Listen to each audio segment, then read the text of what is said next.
So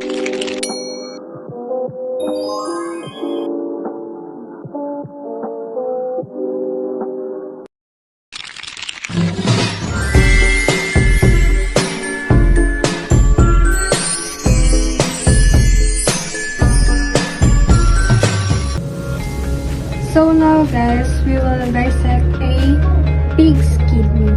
So here we will locate the external part, whereas here is the renal artery, and here, side here, and the below of renal artery is the renal vein, and here, a part of this is the ureter. So now we locate the external parts. We will go now to cut the pig's kidney here in the left side. Okay.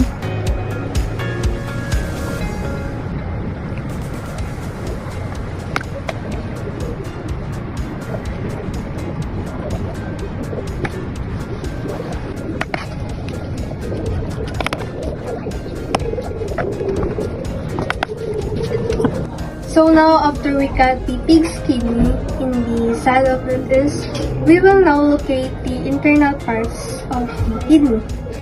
The first thing we will locate is the renal cortex. You will see this inside of the kidney, where it is the solid-looking outermost layer part of the kidney. This is essential for filtering blood and keeping our body's fluid balance. It contains many small arteries and veins that carry blood from approximately 1 million nephron located here at the cortex. So the next one is the medulla. It is the inner part of the kidney where it is organized into pyramid-shaped regions called renal pyramids. These are the fibrous or striped triangular zones in the medulla that contain the collecting ducts, which collects urine from the kidney tubules of the nephrons in the cortex.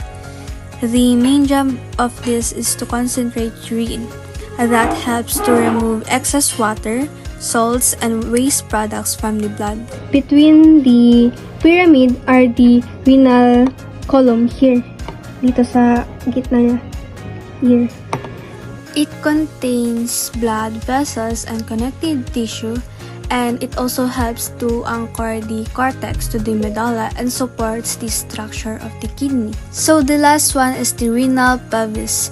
It's like a funnel-shaped structure or a hollow area in the center of the kidney, which should not be confused with the bone called the pelvis.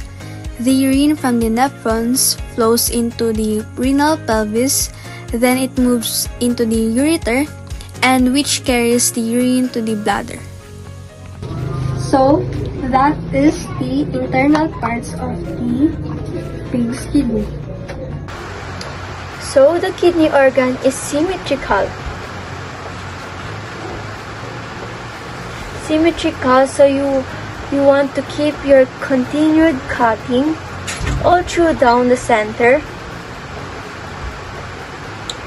So until you have two hubs. When our kidney is opened up, we use a seeker to probe inside the areas that we can identify and then discuss the functions that they have. This outer layer of the kidney, just as darkest brown color, we refer to as being the cortex. Moving inward, each segments that you can see inside the kidney we refer to as being a pyramid. The darkest red color and a darker red because it's a higher density of blood vessels is the medulla. Into the center area, we have what we call the pelvis. It's the pelvis then feeds into the ureter that we cut off and earlier in the discussion and transport the excretionary products out of the kidney towards the bladder. So, when we are looking at the inner components of the kidney, this is the cortex, is the outer portions of the kidney between the renal capsule and the renal medulla. This is the renal calyces, are conduits in the kidney through which urine passes. This is the renal arteries, are paired arteries that supply the kidney with blood.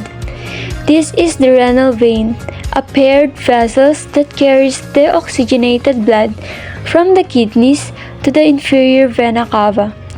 This is the ureter, is a tube that carries urine from the kidney to the urinary bladder. This is the renal pelvis, is a hollow structure because it feeds into the ureter. And lastly, when we are going to extend from here, are collecting ducts which go into the medulla. And if you prise slightly back the soft tissue of the medulla, you can see the tubules that connects the collecting ducts reach into the medulla, which are connected to the nephrons, and there are approximately 1 million nephrons per kidney. The kidney, which all humans and mammals have a pair of its function, is to remove toxin from the body and regulate water content in the blood. This means that there is a complex process of excretion and reabsorption steps, as well as the kidney functions in osmoregulation. It also plays a part in blood pressure and calcium metabolism. For more information on how you can dissect a kidney and the role it plays in the body, I hope this has given you a clear understanding of their importance. Thank you for the following along in this discussion. That's all. Thank you.